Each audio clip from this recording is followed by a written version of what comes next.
doctor in distress. Let's all send an SOS. You're listening to a mostly harmless cutaway. Mostly harmless. Mostly harmless? Oh, come. I think that's pretty good coverage for this integrated pile of rubble.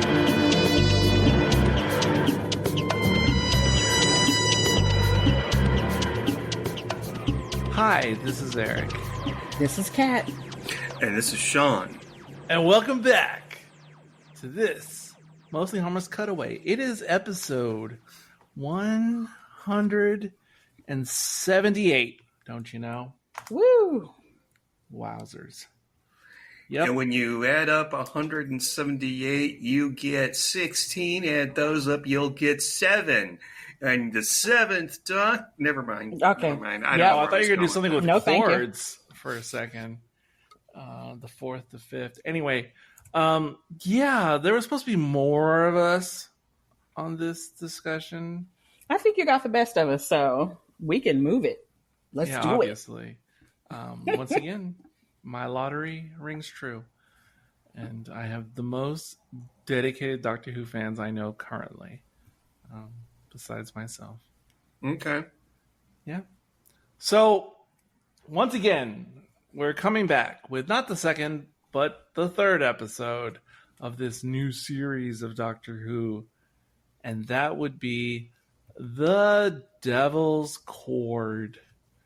So I know both of you are big-time music theory aficionados. So y'all love this one, right? Well, who told you that? I know practically squat. I know both your favorite movies is Amadeus. I know that. I haven't seen it. Oh, get out of here. But I will say that this episode is timely because what I interpreted the whole episode as the diss between Drake and Kendrick Lamar, and whereas Maestro was Drake, the Doctor was Kendrick Lamar, and then Hip Hop Battles is Sean's other forte. Everyone knows his rap MC name is Mayonnaise. That's my rough. other. That's my rough. other podcast. That's rough. Yeah. Well, I could not help but think, because that's all I've been like living for lately is the Drake, Kendrick, and I haven't listened to rap, and I think in over maybe 20 years. I just got really super bored with it. So you caught the Drake disses in this? Well, I knew who both of them were, right? Because you see them everywhere, and like Drake is a meme, but I hadn't actually bothered to listen to any of them. But I use TikTok a lot. So they were playing it, and I was seeing all these reactions and stuff. And so I'm like, what? This is crazy. And so then when we get to Doctor Who, and I see it's a music episode, and the Doctor's having a battle, it's what I'm thinking. So wow, see, I love that. This is what China's influence has done to Kat. What? It's affected her viewing of Doctor Who. Yeah, no, they released it on YouTube and Instagram, and then we kind of got it over on TikTok. Right. That's how it always goes. Yeah. So, other than that, this was a fun episode. This, the Maestro was fantastic. The clothes, the drama, the attitude, I'm a little sad that, they was a bad guy, quote unquote, but because I keep wanting to go back and forth with he or she. I can't. So I try to do they. I don't like they. Don't worry, RTD did the exact same thing. Yeah, I keep trying to incorporate they more intimacy. Forgive me, I'm old. But phenomenal. The makeup, the hair, just stole the entire show. Was the Doctor even in it at all? Right? It was just, this was good. This was glorious just for presentation alone. And Sean, you hated it, right? Yeah, I think you did. Well, I can't believe this was written by the same guy that wrote the one before this. Wait, seriously? Because... Yeah. No, I just got to say, I said in that episode, I watched this before I watched that one. because I knew Jinx Monsoon was going to be in it. Because in our house, we've watched every episode of RuPaul's Drag Race from season 1. And so Jinx Monsoon she won RuPaul's Drag Race. And then they have All-Stars where they bring back the All-Stars, and then they have another one. And then she won that one. Wow. And if you want to see something really funny, just put in YouTube, Jinx Monsoon does Judy Garland. She does Judy Garland. What's the name of that actress, Eric, from Poker Face? Natasha Lyonne. That's her name. And anyway, yeah, so I really was looking forward to this. And when they said that they were going to have Jinx Monsoon on the show, I just about crapped my pants. And I got really excited when I started watching. And then when she crawled out of that piano, that was so cool. And then like that whole monologue with, I don't remember, Tim Taylor or whatever his name is, but she kills a kid, or she disappears him because he shows up later. I don't know. And she kills the other guy with music. What, did she kill the kid, or was she the kid? Well, I think she spawned the kid. Or maybe it's like a remnant of her is in the. It kind of reminds me the way I kind of just, because for anyone who's been listening to the podcast in recent years, the new episodes, I don't get into the minutia of Doctor Who like I used to in New Who, so I don't know everything backwards and forwards, like what the heck is going on. But the way my brain just did shorthand when I saw the kid pop up again, I just looked at the kid as being like Tom Riddle being like a figment of Voldemort in the Harry Potter series. But that's I don't know if that's accurate. That's just how I kind of just went with it. So you could argue that, okay, all right, okay. There was not much of a story here. The story was like non-existent. What? But I mean, they're really they meet. They have a music showdown. The doctor plays the chord, and Maestro goes away. She gets sucked back into the piano. And then we have our musical number. Not much of a story. It really isn't much of a story, but it really carries it so well. It carries itself so well. It's never overconfident. It never strikes me as silly as something else we may watch for this podcast. So yeah. But I have to, I came in already liking it. So I may not be the best judge of this episode. So yeah, but I can imagine people being critical of certain things. So, I like this one a lot. I thought it was like what I want to see from Doctor Who. I love when they do costumes. Eric, I have a suit question. Was the Doctor wearing David Tennant's suit that David Tennant wore under the jacket? Oh, no. That wasn't the same suit? Or is it just like a lighter color? No, it's not the same. Okay. I mean, it's a similar scheme. Yeah. Okay. But I mean, it's definitely more of like blue, but not navy. It's not. I mean, the style, the cut it's actually a bit futuristic for the time in which the episode takes place. Because it's something that you'd more see in 65, 66, 67. Yeah. Mm-hmm. But it's more getting into like the later 60s, like Austin Powery type of look. And yeah, there's no way David Tennant's... Now, is that just for America or because maybe they were leading the styles and it was the style for... Yeah, but like what the Beatles were wearing in the recording sessions, that's more accurate to the time period. So I like this one mainly because I love to see a good costume, great costuming. I didn't know what they were going to do with the Beatles. I thought we were just going to see the back of their head, but they actually kind of cast them, and that was fine. And it wasn't until like I'm not a Beatles fan, but you don't hate them, right? I don't hate them. And if they're on, I'll listen. And I feel like I've heard a lot of Beatles songs. And when they start singing this song, I was like, that doesn't sound right to me, Oh, like I can't name the, discography or anything like that. But when I hear Beatles, I know. And I was just like, I don't really think that's cool. Wait, are you talking about early in the episode or do you mean later in the episode? Yeah, when they were in the studio. Okay. And they were singing that terrible song. And I was just like, that surely cannot be a song because that sounds like garbage. And I was just like, well, let me see.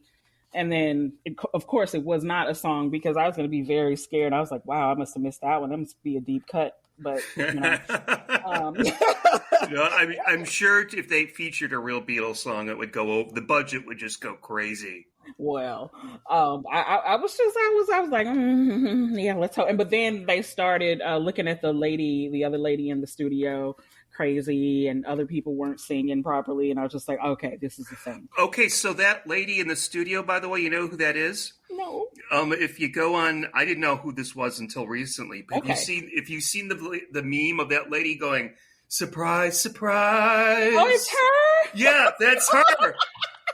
That's hilarious. That's Cilla Black, and she was a really big television personality in the 80s. No longer with us. So surprise, surprise. That is such a good meme. Yeah. I like that they're out and about. There's a kitchen, but not a house kitchen.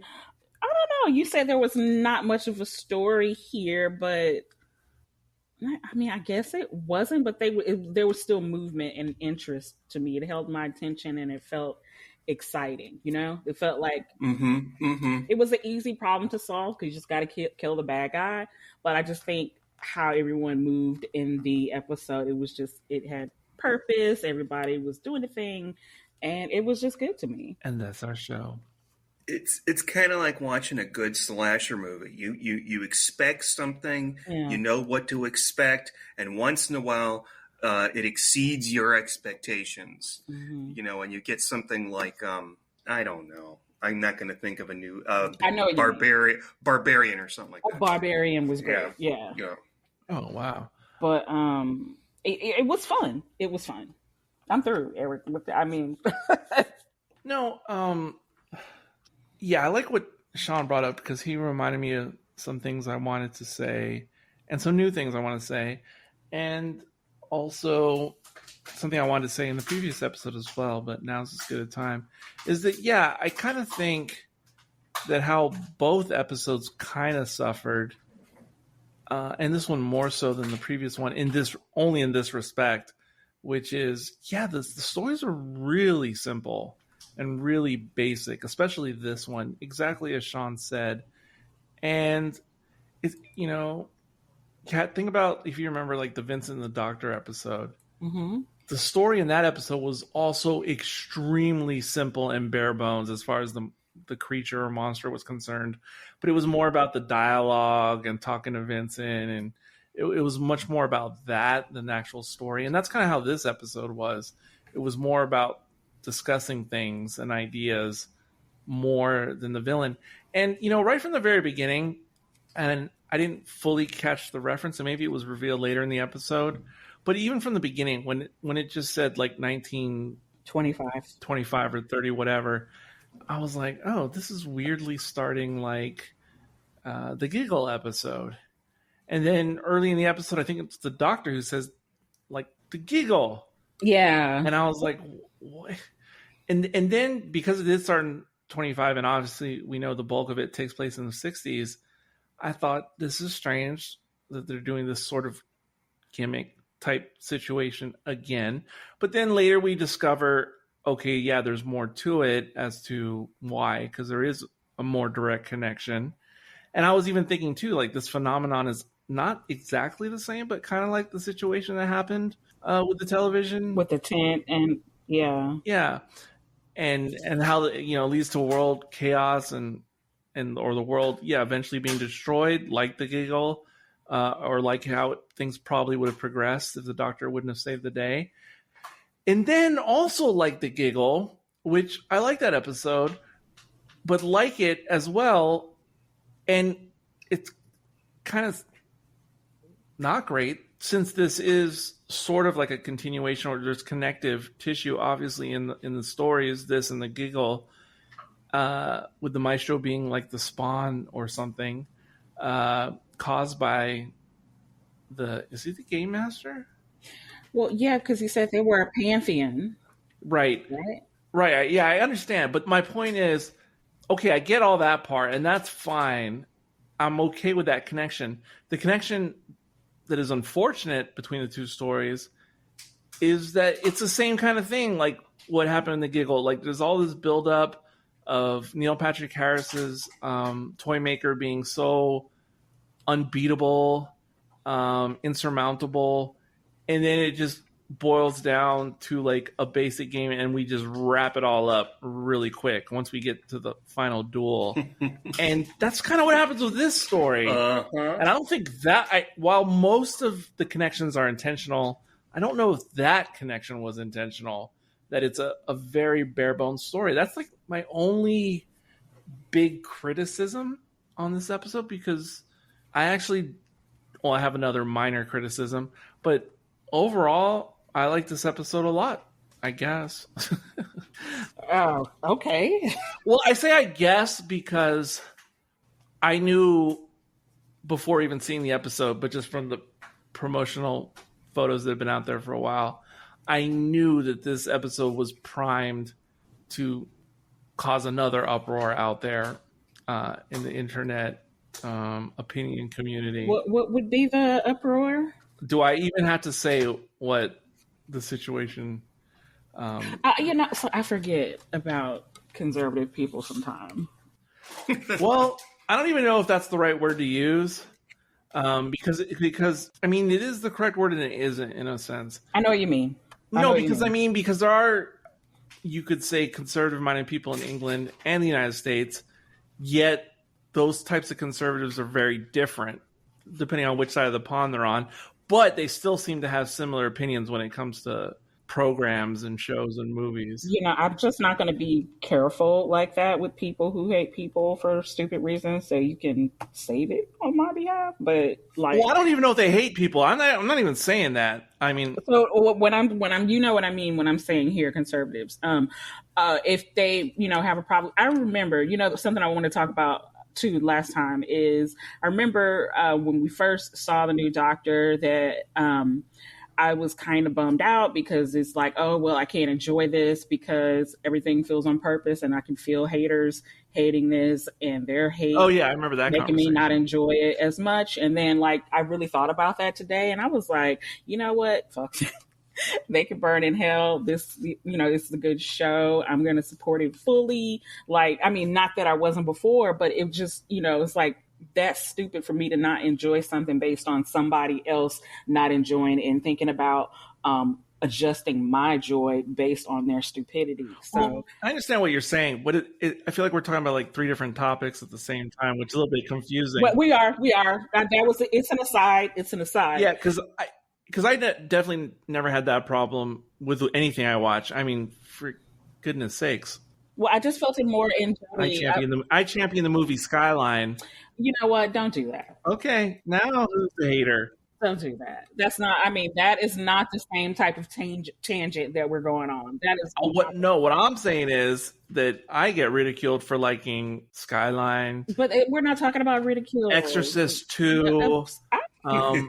But none of y'all's opinions affect my opinion or enjoyment. Oh, that's different. That's not what I'm talking about. I'm talking about something harmful. If I don't like Skyline, it's not because of protected classes or anything like that. It's definitely not because of the great effects. I know it's not that reason. Yeah, I'm just gonna need you to calm down. Anyway, my thing is, I enjoyed it better. You definitely sound like RTD. I don't know what that means. And because RTD had a lot of things to say in interviews recently that sounded similar to what you said. Ncuti Gatwa, the actor, has said some things recently. David Tennant, the actor, has said some things along these lines recently. I've missed all of it. Yeah. I haven't seen any of that. But, jeez. And so that's why earlier I said it was a little unfortunate that the character was, quote, evil. You know what I mean? Oh, I see what you're saying. Yeah. But Jigs Monsoon actually said she prefers playing villains. She played the warden in Chicago. She did that on stage for a while. Stage, okay. I was like, oh. And now I think she's doing the voice of Audrey in Little Shop of Horrors. Oh, wow. Yeah, I could totally imagine that. Yeah, she's really good at that, though. It's a really good villain. I can't wait to see her in more stuff. Because the hair snatched clothing, snatched everything, even her special effects with the kind of coily music strangulation thing. Amazing. So the reason I brought up like poking the bee's nest, or how I knew this was going to incite that type of reaction even before, I ever saw the episode or anything, just from promotional stills, it was already inciting the beehive. And the thing about the beehive, beehive? Whether it's a conservative beehive or I think it's more mixed up of conservatives and other types of people. But so it's a bunch of people coming from different angles, but agree on not liking certain shows and movies for whatever reasons. I don't think it's all about hate. For some, I guess it is about hate, but I don't think it is for all of those who don't like the media. But my point is, so I knew this was going to poke the beehive. I get that. And the beehive, I'm just going to call them the beehive commentators on the internet because I see a lot of their stuff, not just about Doctor Who, but in general. And there are definitely times when I think the beehive has a point on a particular show or a particular storyline in something. And there's times when I agree with the beehive.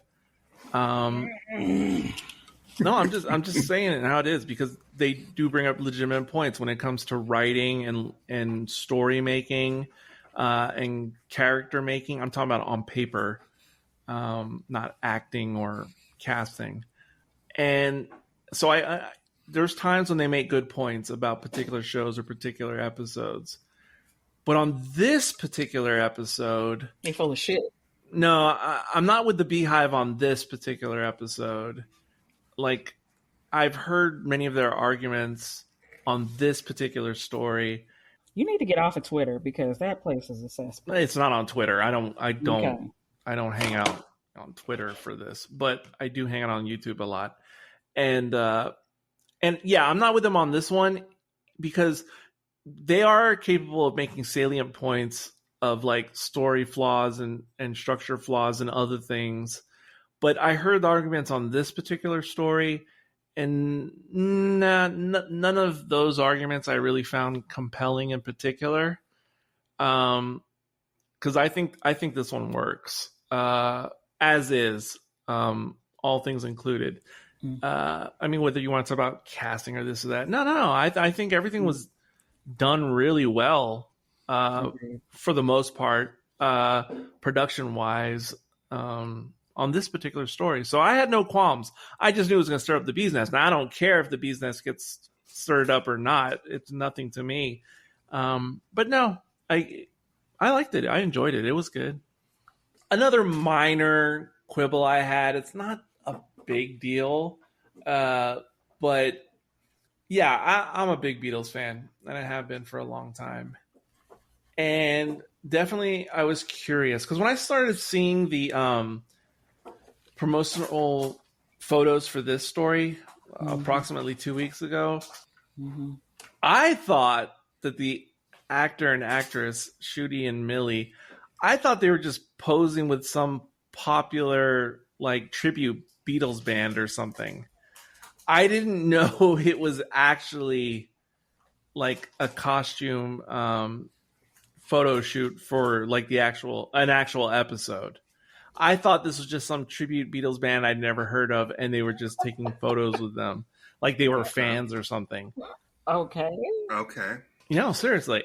That seems like a leap further to think than they just being in the episode, but okay. No, because the reason I thought they were just like a tribute band is because they looked as much like the Beatles as like the classic companions looked in An Adventure in Space and Time, the 50th anniversary true story drama, whatever. Because we've talked about it before, but the people they had playing the 60s companions briefly in that movie, like none of them look like who they're supposed to be. And that's how I felt for the most part about these actors portraying the Beatles visually. So that was more bothersome to me than anything in this story. It wasn't a big deal. It didn't like ruin the episode. The voices, if I close my eyes, sound good enough, I guess. There wasn't a problem with that. And there was little mannerisms they try to put in which if you're like a hardcore Beatles fan, you could pick up on. But look wise, that wasn't hitting. So that's, I'm just bringing it up because that's my only other minor quibble with the episode. Okay. The Beatles thing didn't bother me. I heard people bitch about it like before the episode was even released because that promotional material came out. That didn't really bother me. What really bothered me is when that bitch played Agatha Christie and she didn't look anything like her. No. You know why? It didn't bother anybody because nobody really knew what... I mean, people know, but nobody knows what Agatha Christie looked like in her 20s. You know, but everybody knows who the Beatles look like. They're just so iconic. And I'm used to this show. They do one every season, you know, go back in history and talk to a famous person. I don't remember who it was last season. If there was anybody. That was Flux. No, that was... Oh, God, I get it all. Oh, Rosa Parks. They visited Rosa Parks. Oh, that's what I thought you were going to say. Yeah. Rosa Parks, Charles Dickens, Tesla. That's right. Tesla was the one. Boring, I say. So, you know, it doesn't bother me. And I'm a little bit, how should I say, I'm torn about the idea that the Doctor is now... No, I'm not torn by this. I like the fact that the Doctor actually has fear. Because when they're in that, I don't know, cellar or whatever is outside in the alley, and the Doctor realizes who the Maestro is, and it might be some sort of iteration of the toy maker, he freaks out. And he says, I can't do this. You know, this is impossible. Just like he freaked out when they saw the Boogie Monster in the previous episode. And he's like, oh, it's explained away that they're doing something else there to him. But yeah, and I also realize that we don't have a lot of him talking down to Ruby, like explaining everything to her all the fucking time. You're bringing up great points right now, though, because you're right. In a weird way, they're kind of grounding the Doctor a bit more because he has had that Time Lord. What they used to call him? Time Lord Victorious. Oh, Jesus Christ. But he had that thing, that swagger from the Tenant onward, where he was just like this unstoppable force. And yeah, that gets tiring after a while. And it definitely seemed better in the classic days when he was just kind of like this subtle person that wasn't. And yes, he started to become known over the run of the show. I mean, in universe, but not like he was in the Time Lord Victorious days. And it is kind of nice for him to be more of a time traveling bystander in a way. Yeah. And you're right. The not having to talk down and all that business, that hadn't thought of that, noticed it yet, or thought of it consciously with the new Doctor iteration. But I think that's a really good point. And I do like those things a lot. And you also mentioned what I thought was like the coolest part of the episode, which was because I was already kind of thinking about it in the back of my head, and I thought about it a little bit more during that scene. But it started reminding me of that, is it called Hush, that episode of Buffy? Oh, yeah. No. Are you talking about Once More with Feeling? No. No, not Once More with Feeling. The one where they lose the ability to speak. Oh, I'm so sorry. Yeah, that's Hush. Yeah. And so the sound cuts out, right? Because the Doctor does this thing. And at first I wasn't sure if my dog stepped on the remote and turned off the sound bar because there wasn't hardly any other sound at all, like no Foley or anything. But then we finally hear like some drops of in the puddle. And I just thought it was just a really, really well done scene. Oh my God. Do you know what it reminded me of? And this is maybe why you like it. The Artist, that movie, The Artist. Oh, yeah. Yeah. I like that scene in that movie, or so I recall. I've only watched it once, the movie. And yeah, that was just a really good scene. It was the best part. I mean, just the way it was done. It was the best part of the episode for me. The way it was executed. And what did we all think about the closing number? the twist number? It was fun. So I think I'm a little grumpy today. So I kind of wasn't in a mood for it, but I could see that it was good, right? Okay, I got you. I don't know. I just wasn't in the mood for a musical, and that's all that is. I don't know how. Well, are you just saying musical? Like, do you mean like musical number, or because the musical number and the dancing and all that? It was just a little too happy. Well, because I heard some people call this episode a musical, and I would not classify this a musical. Yeah, it is not a musical. You're right. No, it was a number. You're right. Correct. Forgive me. I don't know. I'm just in one of those moods where it's like, oh, okay. I know. Because I kind of didn't want the episode to end, I think, because I was really enjoying all the wigs, which I think the second to the third wig was my absolute favorite.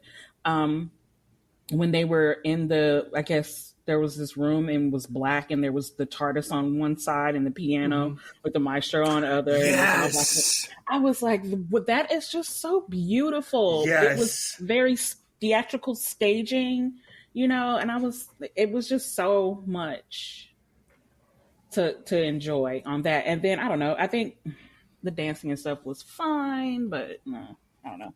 I want to go back in time and somehow get on the BBC and make this episode during the Tom Baker era. Nice. And have like the real Beatles, or yeah, sure. I wasn't sure. Yeah, okay, We could have it set in the 70s instead of the 50s. sure. Yeah, present day. I mean, if it's Baker, but Her dress in that scene too was just I couldn't help but think of Strange New Worlds, the Subspace Rhapsody, because it reminded me of the big final number in that episode, the Star Trek episode. I think I was grumpy then too, because I was just like, whatever. Because just the exuberance and like the glee and the way the song. So when the song started playing, at first I didn't like it because. So I understood what they were doing, early in the episode, how the music was gone, it had changed, and which again a little bit reminded me of the premise of the movie Yesterday, if anybody's seen it. Movie that came out like 3 or 4 years ago. Yeah, it was like if the Beatles music never existed. But anyway, and so I was wondering in my head, are they gonna ever play like a real Beatles tune at some point in the episode, like later? Because that would be really cool. No, they did not. I don't think they did. Right? No, they did not. No. Okay. No. They played some things that were a little bit sound alike, mildly like true Beatles songs, which is okay. It's better than nothing. And at first, when that song started, I thought, "Oh, I don't like this song." At the end, but as it continued, and I saw more of the choreography, and then I saw like the people getting in on it, and then how it was sort of like a montage where they started singing with the other performers in Abbey Road Studios. I mean, in the episode, right? And I thought, okay, this is giving me the positive Subspace Rhapsody vibes from Strange New Worlds, and so I was like, okay, you got me, I got it, I like it. I also thought that perhaps like Ruby and the Doctor were going to start something on the roof and get everybody else involved, because that just seemed like where they were going with all the rooftop stuff. And that's a Beatles reference to get back, of course. But they didn't quite do that either, which is fine. But I even thought, and I was pretty sure, and I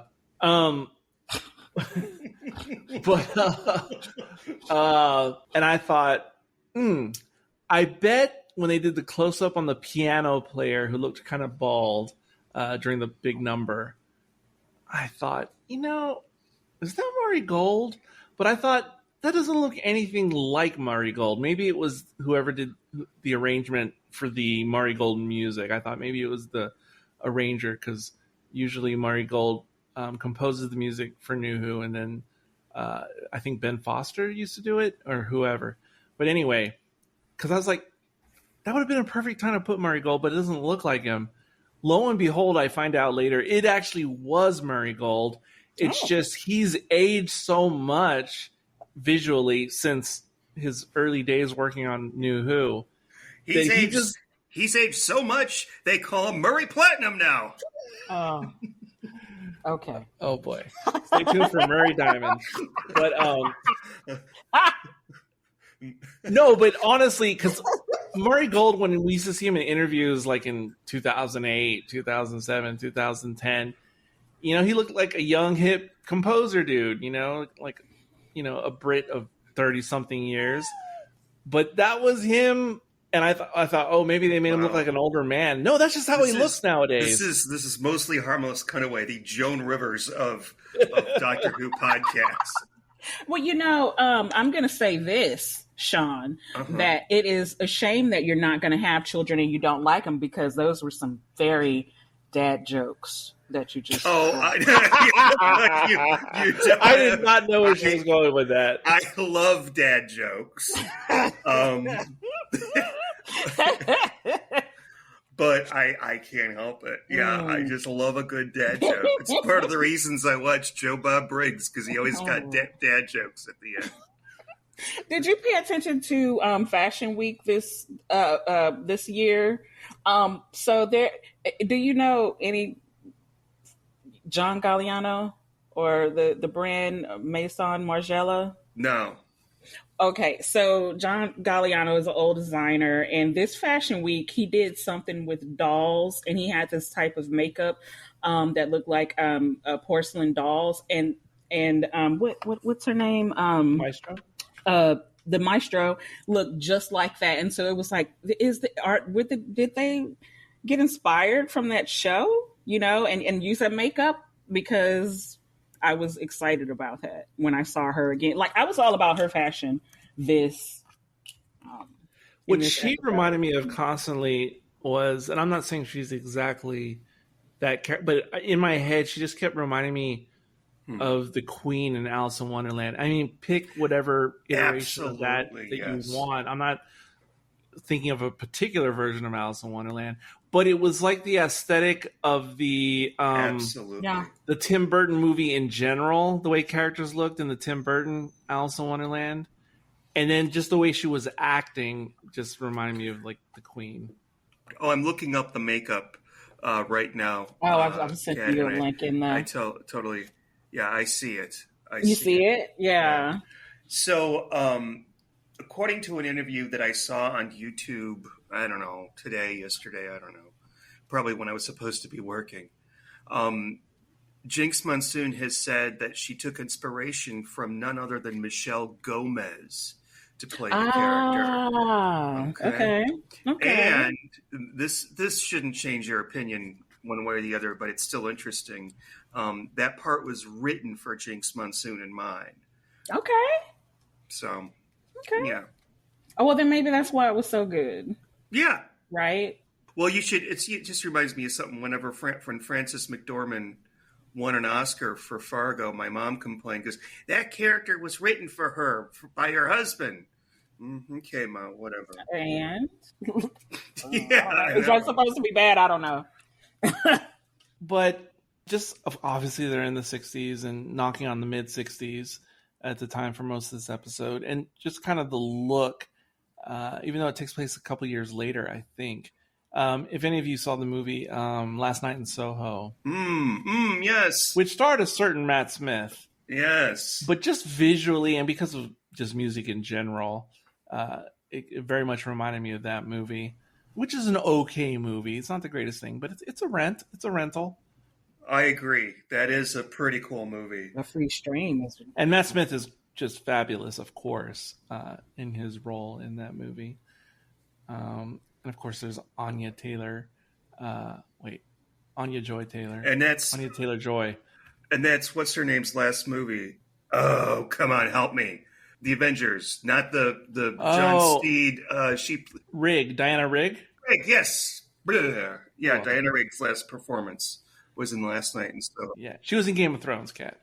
She played Lady Oleander or whatever. Yeah, in Game of Thrones.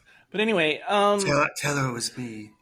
I just want to mention, Kat, we drove in here on the bus and I saw they've got a Damaris barbecue here. Since 1984. There's a barbecue place. It's spelled Demeris. And I'm like, Damaris, like Game of Thrones? Oh, Daenerys. Oh no, because I knew It's a girls M in here. school named Damaris. They're not half bad.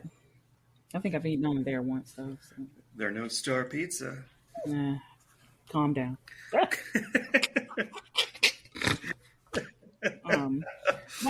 I thought the doctor was very charming in this episode. This afro it gave him life really for this episode. It was just such a good look for him.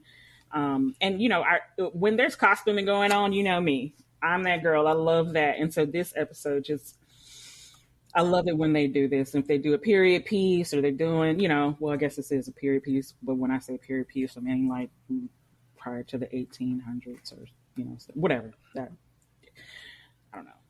Yeah, I wish Josh was here to talk boots with me. Oh, God. Because we're both big fans of big, I remember this. tall, long boots. I remember this conversation. I just wish Millie's character had higher boots, taller boots. They were fine. They were fine, but I wanted them to be fantabulous. When they were on the roof, having like the James Bond moment, overlooking London, because we knew the Beatles. Well, some of us knew the Beatles were going to be appearing at some point in this series, and because of the Beatles' famous inclusion or subtraction from The Chase episodes of classic Doctor Who, Chase. And did they show them or mention them in Remembrance of the Daleks as well? Oh, that's a good question. I think maybe when they went into the cafe. The cafe, like they were on the television or mentioned or something. I don't know. And isn't that the scene that has the butler from Fresh Prince of Bel-Air? Yes. And Kat, the butler from Fresh Prince of Bel-Air was in a Sylvester McCoy episode of Doctor Who. It's crazy. It is. I forgot about that damn butler. But after knowing about stuff like that, about how they had so much trouble with the Chase and with, and how getting the rights to play it is probably worth more than I get what you're saying, but at the same time, because of knowing about the past, because of knowing the past with the Beatles and Doctor Who, and the fact that they were going to have the Beatles in this, I thought there was going to be more callbacks or references to Doctor Who Beatle history. And for some reason, even though it'd be off by a year or two, I thought when the Doctor was looking off the rooftop, I thought he was going to make some type of reference to Remembrance of the Daleks. But instead, of course, he mentioned Totter's Lane, which I guess is fine. And then spark the theory mill of, oh my gosh, why does Susan keep getting mentioned so much? Is she going to be in the show at some point? I don't know. I'm not focused on that. I'm not focused on that at all. But people are noticing how I'm not falling for it. I'm not falling for it. But people are noticing how Susan has been brought up a lot recently. But yeah, so I kind of thought, and because of the history, Sean, and I know it's hard to get the rights, that's why I thought maybe they would go for it and have a little Beatles something. But it's fine. It's fine. It's fine. One thing, I'm going to complain about one thing. There's a really, really effective scene in the TARDIS when the Doctor takes Ruby to 2024. And it's very evocative of a classic Tom Baker episode. Okay, and I think that's on purpose. And maybe I haven't seen anything lately. Well, anyway, they open the door and it's a nuclear holocaust, whatever, fallout, whatever. Right. Before they open the door, I'm like, okay, let's see. What are they going to show us? What is a land without music like? How is it different? And it's just a nuclear holocaust. And I'm like, okay, they couldn't come up with something else? No, I knew it was going to be that. Is it just we have to turn the stakes up to make sure that... No. I think it only made sense. No. I mean, that's what they were telegraphing before the reveal. I mean, in story.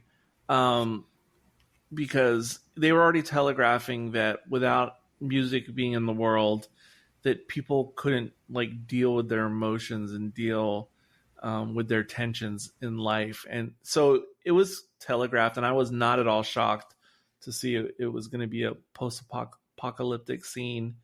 And because it's Doctor Who, it reminded me of the Dalek invasion of Earth, and because it's London and everything, it reminded me of the infamous scenes from the original Time Machine movie that we discussed on Novice Elitists. Very much reminded me of that stuff. But I knew it could go no other way. And that's, again, why it also, the themes felt so similar to the Giggle, because, again, that's what it seemed like how things would go if the Doctor wouldn't have saved the day from the Toy Master.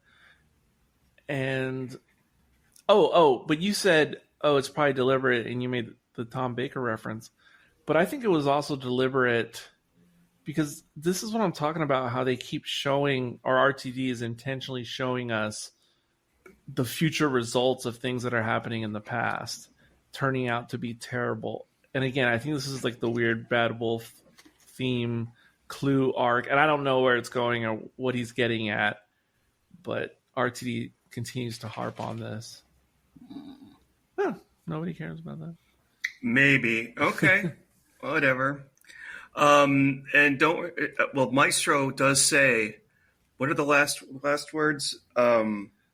You're gonna, when you meet the one in charge, or that too, something like that. What was it?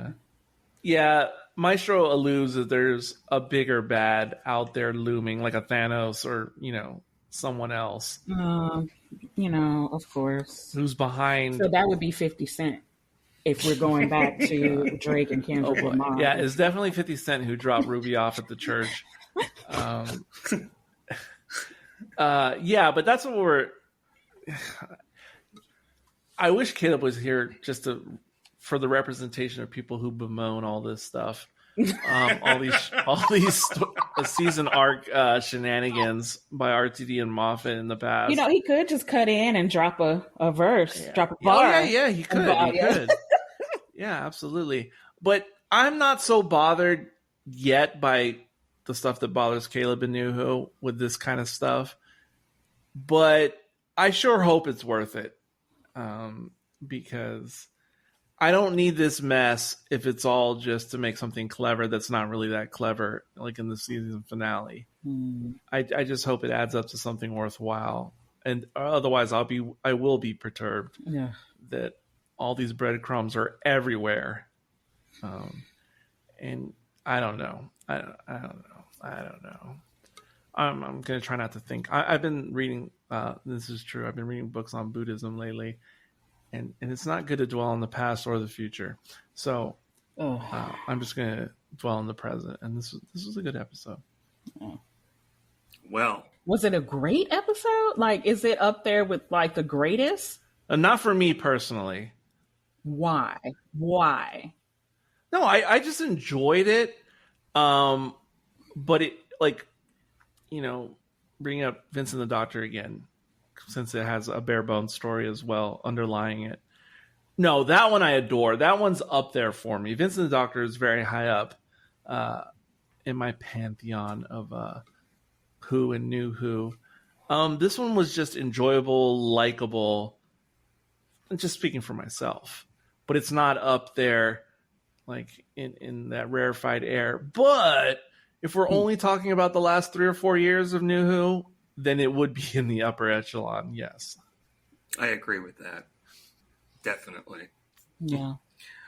And I also, you know what? Yeah, I also don't think it's as good as Vincent and the Doctor.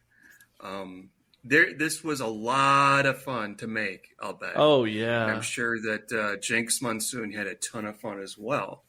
I think that adds an extra star to it, to me, at least an extra half star. Yeah. Right? Absolutely. I don't know her at all, but she was great. I have no prior history with her outside of Doctor Who, but she was great.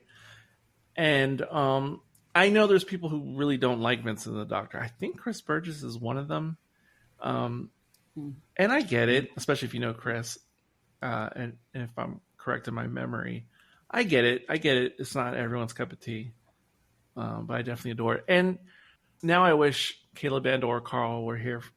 I just want to hear their reaction to this because I didn't watch the entire recent RTD interviews talking about these new stories, these new episodes.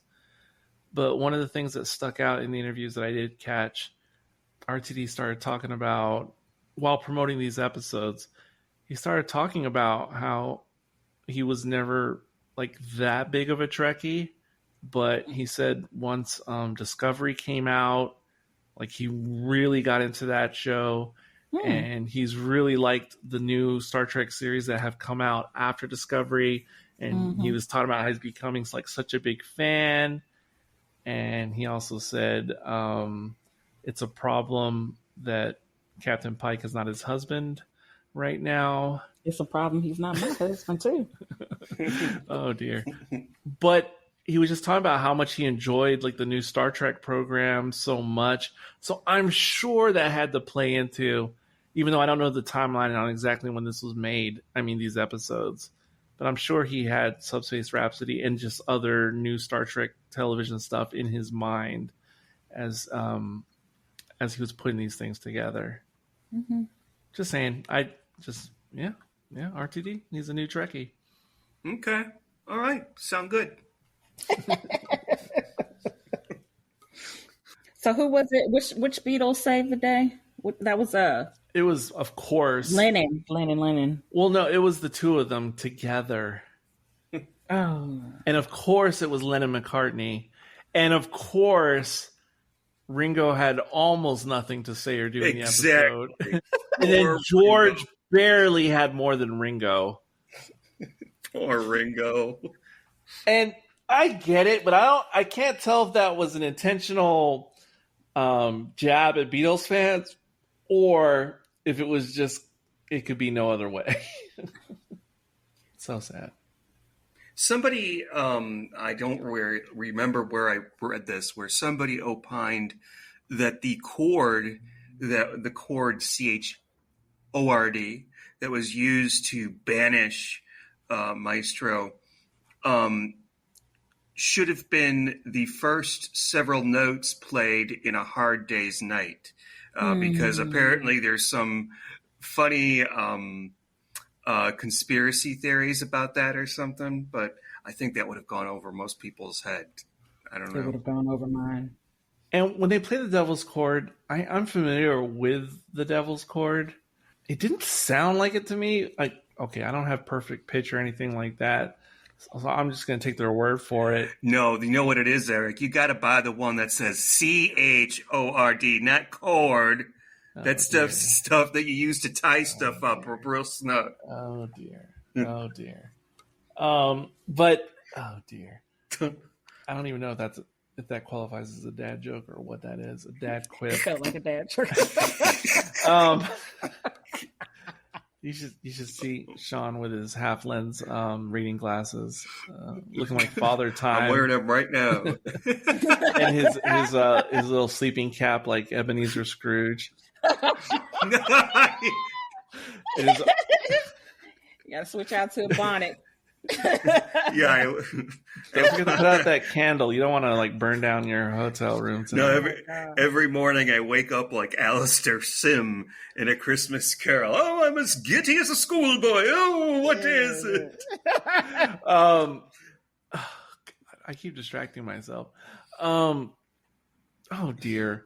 What did you just say? The chord. I've heard the Devil's Chord many times, and it appears in many movies and many movie soundtracks. And for those who don't know it by ear, just think of like the Emperor's theme if you know it from the original Star Wars trilogy. Dun, dun, dun, dun, dun, dun, dun, dun. No, not that. That's the Imperial March. No.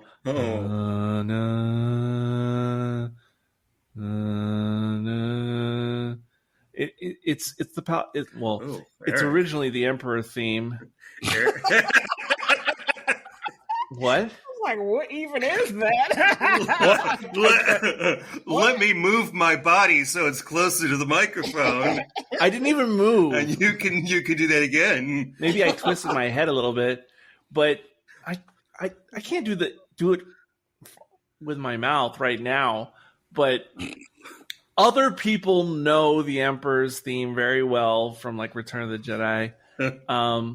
And like what John Williams, obviously the composer, what he did as a clue, like in the Phantom Menace and in the prequels, is he took the Emperor theme, which is the devil, based upon the Devil's Chord, and then he switched it up to make it more of a major chord type theme for the prequels. So if you were like some crazy like music theory head, you would hear the theme and go, oh, that's the Emperor in disguise in the prequels, just based on the audio. I mean, just based on the chords. I love shit like that. That's awesome. That's really neat. Fun movie trivia that I've never heard before. Well, what was I saying? But anyway, anything else about The Devil's Chord? The Devil's Chord. Oh, wait, was the original title of the episode Maestro? I don't know why.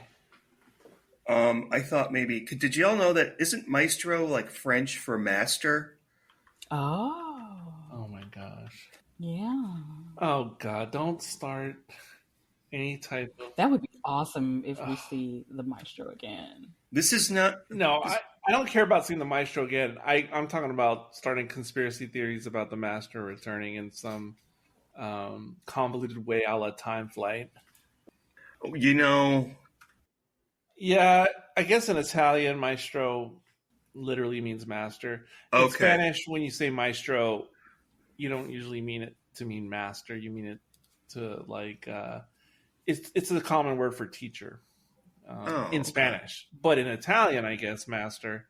But yeah, but I mean, the Doctor had those lines, was in the Space Babies episode. I think it was that one where they were talking about why you call the Doctor, and he was talking about the Bishop. Oh yeah, and he like threw all, the Ronnie, he threw all these names out, and some were names we've recognized, and then some were again, I don't know. I don't want to put on my Doctor Who conspiracy hat or theorizing hat. Why not? This is the place to do it. No. Yeah, you know what? If this was 1975, they'd be doing the same thing about the brain of Morbius. I bet you they did on their ham radios and their on their what do you call them? Not telegrams or telephones. Not Teletubbies. No, Teletubbies. You know, like where you... I'm Dipsy. Like what you... the Walkie-talkies. In 1975, talking about the brain of Morbius. And it was live, and if you weren't there to catch it, you missed the commentary. All right. Because every kid probably thought his commentary was the most important. Okay, so what's our unit of measure? Tuning forks? Sure. Better than boogers. How many tuning forks or fantabulous wigs are you going to give this? Give you tuning forks. Tuning forks. Out of 5. I'm going to go ahead and give it, which for me, in my opinion, is a solid 3.5. Yeah, that's me too. I'm a 3.5. Oh, I think it'd be higher than that. I agree mostly, but I'll give it a 4.5. Oh, okay. Oh, a 4.5? So then you think I thought, okay.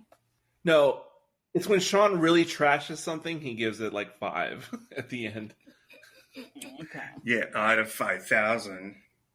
But he had 4.5, and I thought I enjoyed it almost as much as he did. So do I need to be 5? Yeah, based on what you said, Kat, I thought you would have given at least a 4. A 4. Yeah, okay. Yeah. That makes more sense. I was being stingy. Yes. So I'm revised to 4 based on the metric that we've said. No, but I thought it was good. I thought it was fun. I don't align myself with the controversy on this particular episode. I may align myself with controversy on other episodes of New Who, but not this one. This one was great. It made sense to me. The casting was great, except for the Beatles. The casting was great. George Martin getting down with the twist was interesting. Now, Kat, you had mentioned something. Oh, like you had a weird Nickelodeon moment. in the previous episode. I had one of those in this episode. I can't remember the context of the line, but in the episode, when they were recording the Beatles, someone mentioned Epstein. Yeah, I had that too. Oh. Yeah, I was just like, weird. But I'm not talking about the new Epstein, Epstein. I'm not talking about that one. I'm talking about the actual Epstein, the manager of the Beatles. Right. I was like, is there a connection there? Oh, no. Well, both music industry. So I had read this biography on the Beatles back in the early 90s, late 80s, early 90s. And it's the most in-depth biography I've ever read on any band, really. And I don't know how true and accurate all the anecdotes were, because whoever the author was of this particular book, they got into a lot of details about a lot of things that happened throughout the Beatles' history behind the scenes. And for those who don't know, Jeffrey Epstein was, in those days, I think, like a closet homosexual. And supposedly he had, like, let's just say crazy love crush on John Lennon. And there's rumors about things. And I'm not saying any of that is untoward or not. I'm not judging that. It's just there was a lot of weird things purportedly in Epstein's past. And so when they just mentioned him in the episode, I was just like, whoa. I just had like a little Nickelodeon moment because it put me like in a whole different frame of mind. I just want to say, Kat, I don't know, well, not just Kat, but the readers as well. Eric likes to put some sort of gay agenda thing on things when they're not there. Like for our other podcast, we saw Goodbye, Mr. Chips. And I'm like, wow, okay. Oh, well, that's a different kind of gay agenda. But what I was bringing up right now has nothing to do with gay agenda. It just has to do with Jeffrey Epstein. Oh, okay. Well, I was giving the gay agenda an example of like, let's take a thing and wait, never mind. No, but I wasn't thinking about it as being gay agenda in this episode. It was just me thinking about Epstein and him being a dubious historical figure in the Beatles story. And so when they mentioned his name, I was just like, ooh, because it just made me think about all those things I read back in the day, which I don't know how corroborated all those things were in that particular book. But that makes you almost think maybe they shouldn't have put that in there, because especially nowadays, I think that's what I'm saying. It would be like if someone said, "Oh, hey, Bill Cosby's down the hall." Like, no, but seriously, that's what I'm saying. Yeah, I get it. See, I'm not saying anything about gay agenda. I don't give a two hoots about that as it pertains to this. It's just Jeffrey Epstein. Go ahead, anybody, take a deep dive on him, and then you'll see what I'm talking about. So there's an additional Jeffrey Epstein that it was held. Oh my God, am I crossing my Epsteins? No, wait. Was the Beatles Epstein? Was his first name Jeffrey? Oh, I'm sorry. It's Brian. Oh my gosh. Okay. Oh, no. Okay. Sorry. Okay. Brian Epstein. Don't take a deep dive on Jeffrey Epstein unless you're trying to get in current events. Yeah. Sorry, Brian Epstein. That's the one I'm talking about, and they mentioned him in the episode. Jeffrey Epstein was like yelling at us right now. Not again! Fuck! That's my damn cousin. No. Got the wrong fucking Epstein. So that's why we were a little confused. Brian Epstein, I'm sorry. That's who I'm talking about. That's who I read lascivious things about. And I'm not talking about because he's gay. No, it's because of creep factor. We get it. Again, not because he's gay, but he could be straight, still a creep. He was a stan. So, yeah. Ooh, I know what a stan is. That's not the word I would use. Number one fan? Maybe even calling him a stan would be putting it... Yeah, but it's not that he was a number one fan. He was more like the guy from Nickelodeon. Would you call him a stan? I guess not. Exactly. That's what I'm saying. What is that? How do you spell that? Stan. STAN.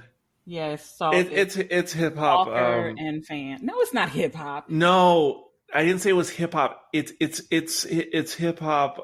It's a hip hop like colloquialism phrase because it's born out of an Eminem song back in the day. That's where the slang term originates from. Okay, all right. Stalker fan. I could hear the classical music playing in the background as you said that. Eminem is classical now? No, I'm talking like. And he's like, yes, smoking your pipe. Some tea and crumpets with great poupon. Oh, stop. And now we're going to talk about Eric number 2 in Doctor Who, Eric Lee Stanford. Please pass me the Jello pudding pops. We're ending this one. Okay, excuse me getting all Donald Trump. All right, well, if you're not going to have anything my way, I'm going to get up and leave. Like a big grown baby. It was a fabulous episode. Oh, God. Oh. I had people emailing me all morning long. It was a great episode. Didn't you think it was? Almost as good as the spiders in the UK. Oh, come on. Oof. That's one of those episodes that's in the whatever. 1001 Doctor Who episodes you need to see before you die? No. That's no. Yeah, this is purportedly a podcast called MHC. Closing out the show today, this is Eric. This is Kat. And this is Sean. And until next time, we can't talk or remember what we were supposed to say, which means nuclear holocaust. Don't panic.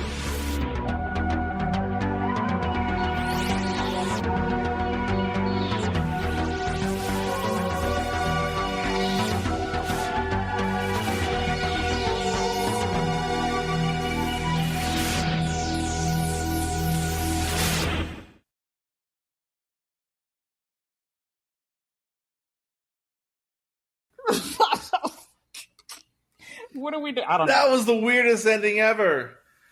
I know what he meant. It took me a while to get there, though. Even if you look at your own reflection and you see Bill Cosby staring back at you. That's not what we're doing. Even if you need to have a dance number at the end, no. If you ever want to grow an afro, no. Even if they say they're the Beatles and they look like the Rolling Stones. Even if you kind of stop and think, is Dodo Chaplet dead, or did she just make an appearance in the chorus? Even if you wonder if RTD was sneaking Divine into Doctor Who.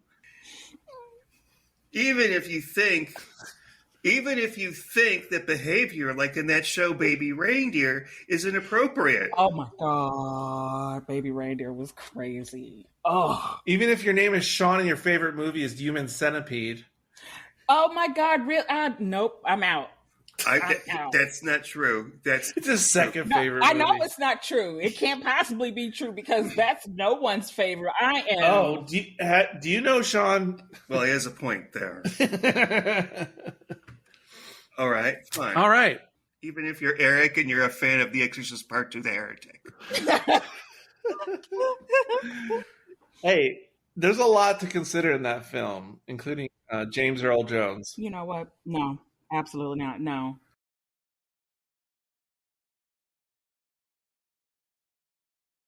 I guess we're too lazy to put Easter eggs at the end of the episodes now. Because what could we possibly? Yeah, because Sean just oh man, I was just thinking, were there people on ham radios like having fan TV discussions back in the day? I don't think they were.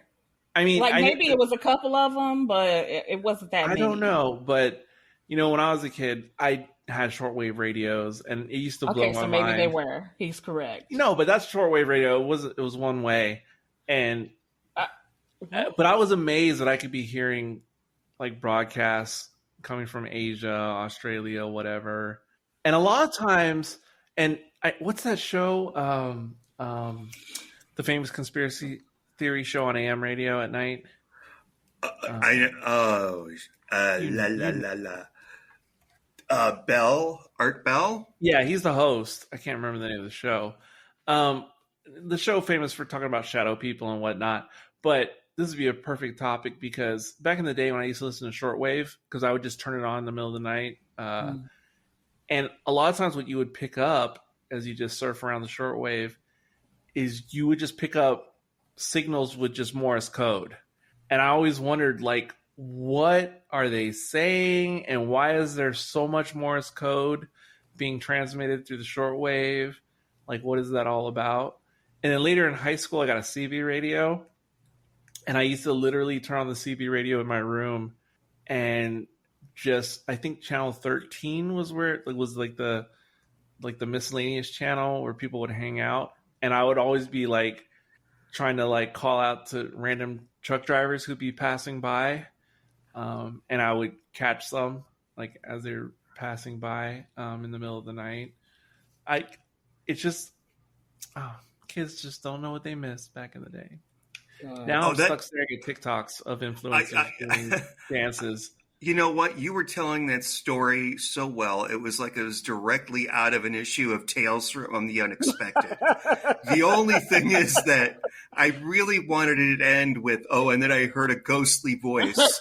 And we've never been able to figure out, because I'm on the edge of my, Naugahyde hotel seat over here.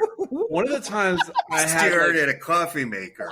One of the worst jump scares I ever had in real life was I was in my room, probably watching TV, probably watching TNG or Tales from the Dark Side on a Saturday evening, late night, and I thought I heard a noise on my window. Oh, fuck. And I was like, what? This is weird. It's like 11:30 at night. I'm like, what? And I have Venetian blinds. And so I opened the blinds and I'm just staring at my window. But, it's nighttime and I have the light on in my room. So I think I'm looking at my reflection in the glass. Because of the glare, I can't really see through the window. And I'm just staring like, what? But then what I think is my reflection moves and reacts. Oh my God. That was perhaps the most like I said, it's like the biggest jump scare I ever had in my life, because I thought my reflection was coming to life. But my best friend at the time was staring at me through the window. I didn't know he was staring at me because I was seeing the reflection of myself. Okay. So from his point of view, he's staring right at my face, and he's just like, hello. And I was like, oh my God, my reflection is coming to life. And I realized it was him. That is about the most scared I've ever been, for 3 seconds in my life. But yeah. That's a great story. Wait, who used to say that, though? Was it on SNL when they said, that's a great story? Who used to say that? The Sinatra group, where it instead of the McLaughlin group, it was the Sinatra group, and Fred and Edie. Oh gosh, it was like Sinead O'Connor, Fred and Edie, Sting, and they would go around. and Phil Hartman was Frank Sinatra, and he sang all these awful things to Sinead O'Connor, like "Your turn, cue ball." It's awful. Rest in peace. All of them. Sinead O'Connor, Frank Sinatra, and Phil Hartman. Oh, man. And Sting. No, and the girl who played Sinead O'Connor, it was There's No Basement in the Alamo. What's her name? Oh, from the Pee-wee movie? Yeah. Jane Hooks.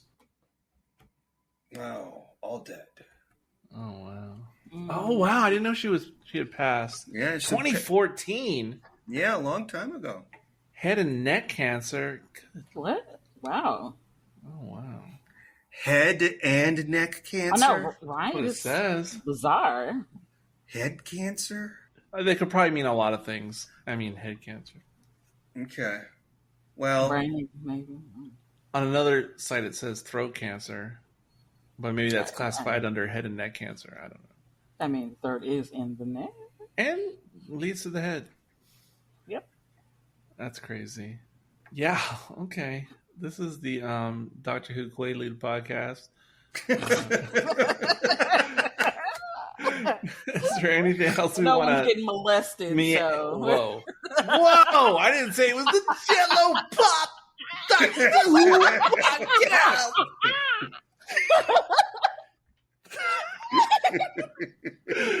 Oh, good grief.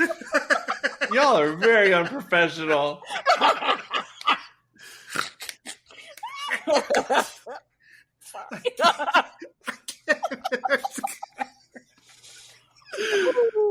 Okay. Where did that come from? Cat started it. Because Bill, Bill Cosby used Quaaludes to harm people. Boom. What? That's where it came from. That's it. But no, where in Eric did that come from? Oh, perfect. Like, Where does anything come from in Eric? oh my Lord. They're gonna call the hotel management. Mr. Marriott's gonna come knocking on my door. Mr. Marriott, it's Truman Capote. Oh, shit. Oh dear. You're not going to hear this on any other Doctor Who podcast.